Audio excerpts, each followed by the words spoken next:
नारद जी ने कहा नहीं भैया सही बताओ, सच बताओ, क्यों विरोध कर रहे हो? नारद जी, लक्ष्मी जी ने कहा यही और कहाँ है? नारद जी ने कहा यहाँ नहीं है। बोले कहाँ है? बोले वहाँ है जहाँ बलि के द्वार पर है, वहाँ श्रीमन नारायण। बोले वहाँ? बोले 6 महीने हो गए। बोले कितने? 6 महीने। अब महाराज वहाँ बंधे हुए हैं बंधन में। अब लक्ष्मी जी ने सोचा अब क्या करूं नारद जी, क्या किया जाए? वो कब आएंगे, कैसे आएंगे, क्या किया जाए? बोले महाराज वो तो मेरे को पता नहीं है। नारद जी से लक्ष्मी जी पूछती है कि क्या करूं जिससे कि मेरे नारायण को वापस ले आऊं वहां। तो महाराज नारद जी महाराज कहते हैं एक ही उपाय है। बोले क्या? बोले बलि बड़े दयालु है। बोले कैसे?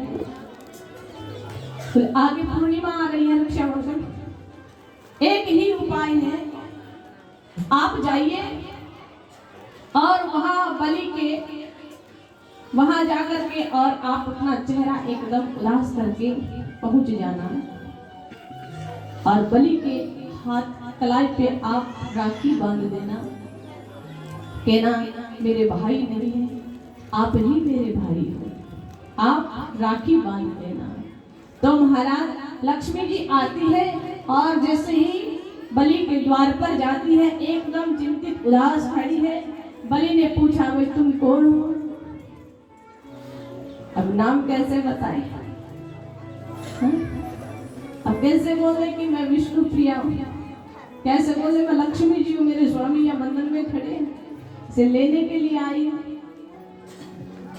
बलि ने पूछा आप इतनी उदास चिंतित क्यों हो? तो महाराज ने कहा मेरे भाई नहीं है। क्या नहीं है? भाई नहीं है। तो महाराज मैं तो आपके पास आई हूँ, आप मेरे भाई हो और रक्षाबंधन का दिन है, राखी बांधना चाहती हूँ। आप बलि इतने दयालु हैं। अब महाराज लक्ष्मी जी ने तो राखी बांध दिया, अब भाई का फर्ज बनता है बहन के लिए कुछ करे, करे ना करे। आप बलि ने पूछा बहन मैं आपकी क्या सेवा करूं?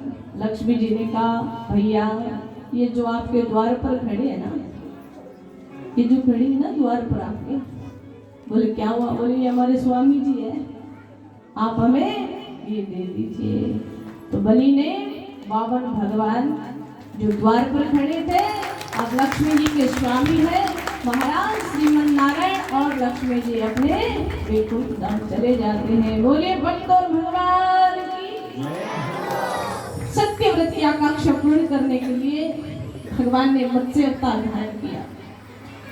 फिर आगे चल करके राजा परीक्षित ने पूछा भगवान आप हमें सूर्यवंश की कथा सुनाइए जिस वंश में प्रभु श्री राम जी का अवतार हुआ।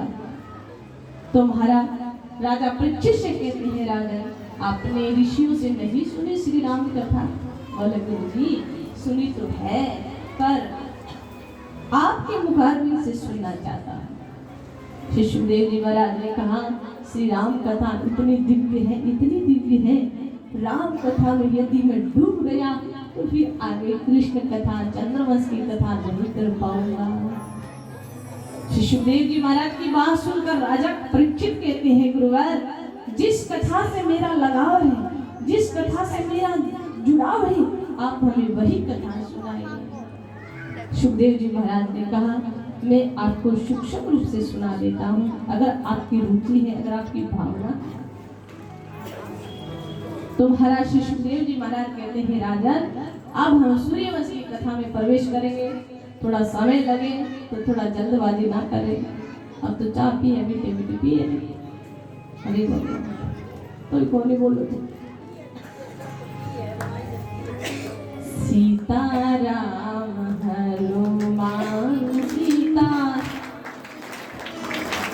सीताराम हनुमान सीताराम हनुमान ओ सीताराम हनुमान सीताराम हनुमान सीताराम